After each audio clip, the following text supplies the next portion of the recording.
Hello, my friends, and welcome back to the Women Making Herstory series. I am your host, Nancy Matthews, one of the founders of Women's Prosperity Network, and we provided this series, 31 Extraordinary Visionary Women, in honor and celebration of Women's History Month. And today I get to introduce you to someone that I met in the most extraordinary way. We actually met halfway around the world in Ecuador. So hi RaShawn, I'm so glad you could be with us today. Oh, thank you. I'm so happy to be here with you. Yes, and I am grateful for our connection. We met when we were both on a journey as part of a series called Awakening Giants. And when you took the stage and shared your story, tears were in the house, hearts were open, compassion was at an all-time high. And I just am so inspired by the courage that you have to share your story. So thank you for doing that and being who you are. Oh, I appreciate that compliment very much. Very, very much. So good. And I was going to say that I think that all of us, no matter what our stories are, when we stand in our courage, like you, to organize and galvanize thousands and thousands of women in your network, how courageous for you to do that. So thank you for being who you are. I received that. We're just diving right into the conversation already, right? Yes. I'm going to tell them about your background. I just want to hit on this one thing that came up when you said that. The truth of it is, my truth, your real truth, as I see behind you, when you become passionate and inspired about something, yes, it takes courage to keep going. It's almost like you don't have a choice. 100% I agree with that. Yeah. You don't have a choice. Yeah. Because the calling will not stop. It's like the phone, the incessant ringing of a phone. It doesn't stop. That inner calling does not stop until you answer it. I completely agree. Someone watching right now needed to hear that because they've been getting the call and they're like, okay, I'm picking up the phone now. It's time because you got this great community. So let me share about our guest today.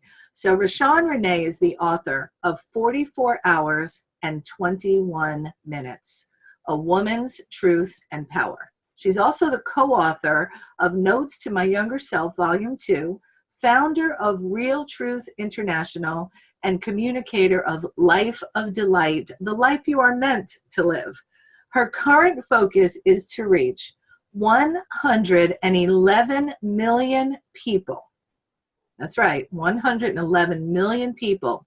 And when that happens, she says, the numbers increase exponentially. And then there will be a shift of awareness in which learning our real truth and living powerfully will become the global paradigm, and a life of delight will be our constitution for living. Oh, I want to help. You are by allowing me to share my voice today in the Her Story Month with your lady. So thank you. You're welcome. So share a little bit about this. So today we're going to be talking about learning your real truth and living your power. How did this come about for you? It came because I realized that I was silent.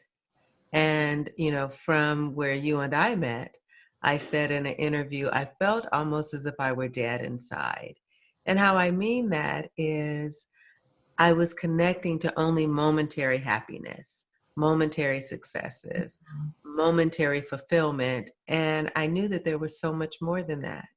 So as a result of living in that manner, I had a call to action. So my phone kept ringing. I wouldn't answer it, or I'd answer it and hang up. Yeah. Or I'd answer it and only listen when I was in crisis. And finally, my life took me to a point, Nancy, where I was in complete crisis. And that changed everything for me. And it helped me really understand a couple of things. One, how everything in my life was on point, on purpose, so I could be here now. And two, that my life calling was being emerged in my life calling was emerging through me.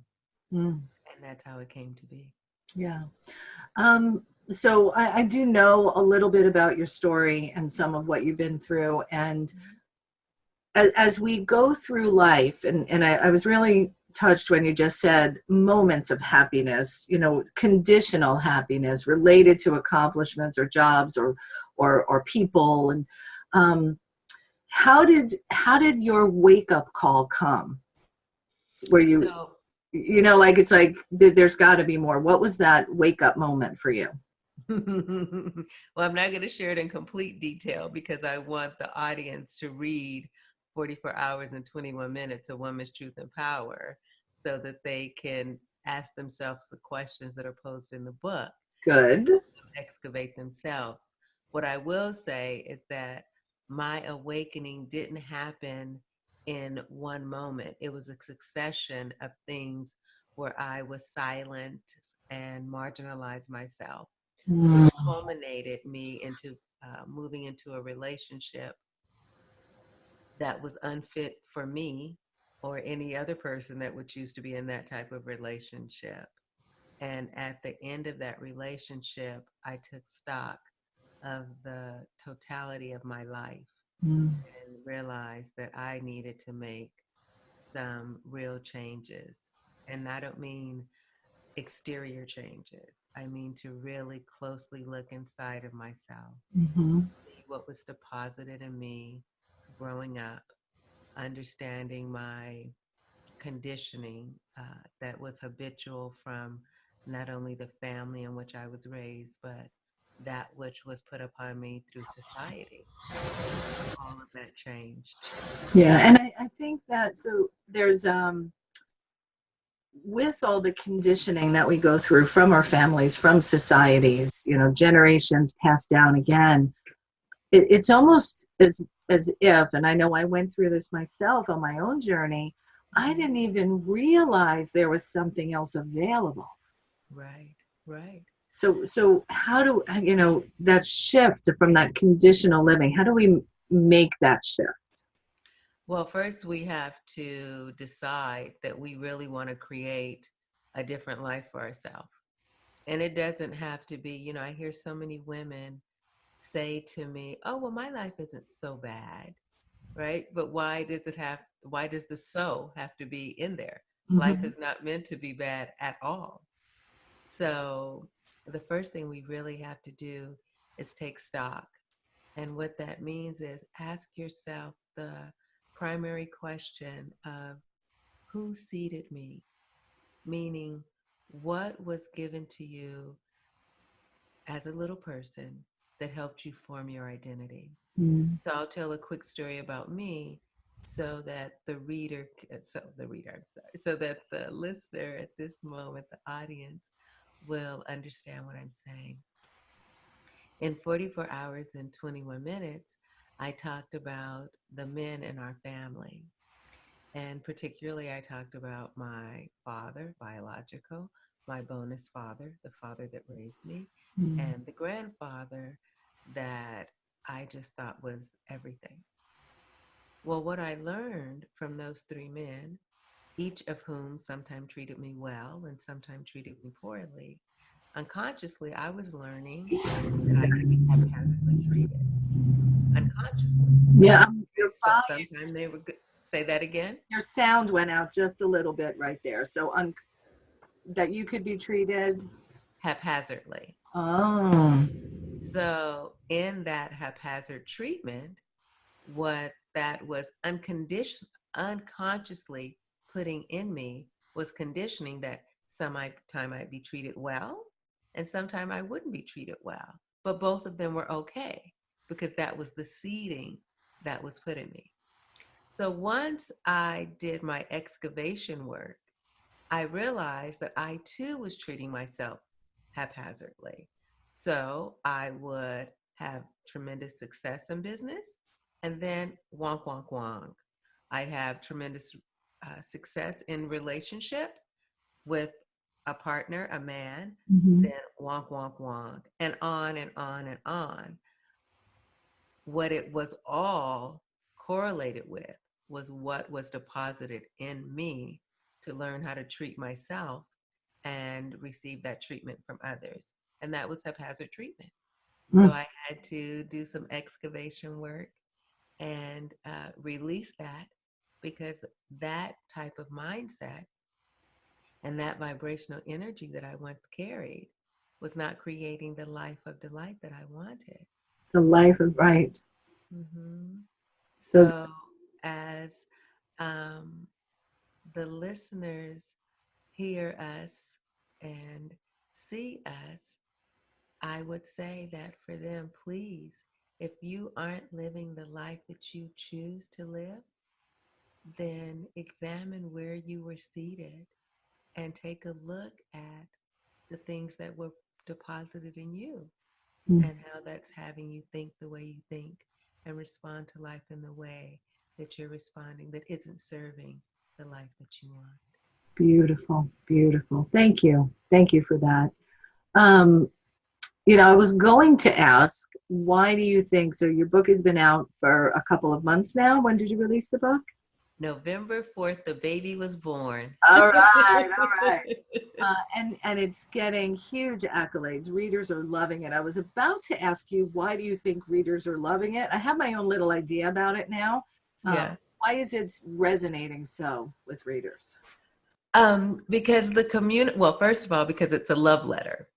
Mm. Even though it is a bit about my story and I'm asking a lot of questions, everything in this baby, the book, 44 hours and 21 minutes, has been done with love. And I think the reader, once they put it in their hands, that loving energy is transmuted. I mean, from the light going into the third eye, every placement, the love letter that's written to the reader in the beginning of the book, the love letter that's written to the reader to pass on to someone, and everything in between is a real communication of love. And I think that they're feeling that. And in that, the conversation is how it's a conversation that we rarely have, Mm. which is to look at how we've become who we are, not blaming another for that, and realizing that we can be our own hero.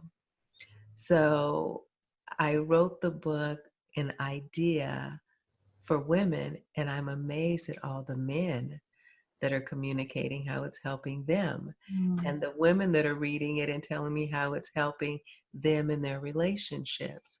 So to go back clearly to answer your question, I think it's resonating so much because it's giving the reader the opportunity to really see themselves fully and release any shame that they're holding and release all of those things that once kept them feeling marginalized or not like they matter or that they have to hide a part of themselves.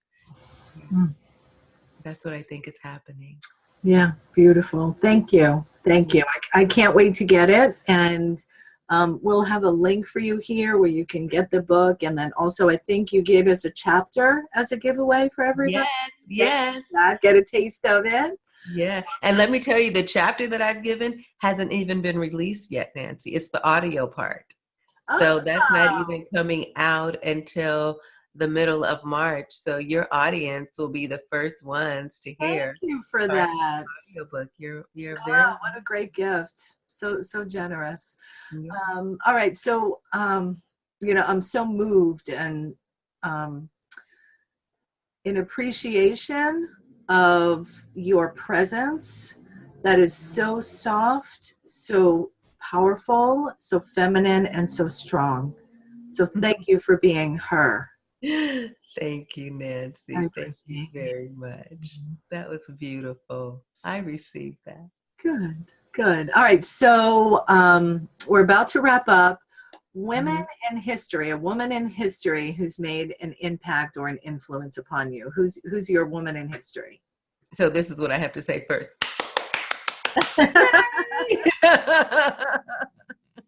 Awesome.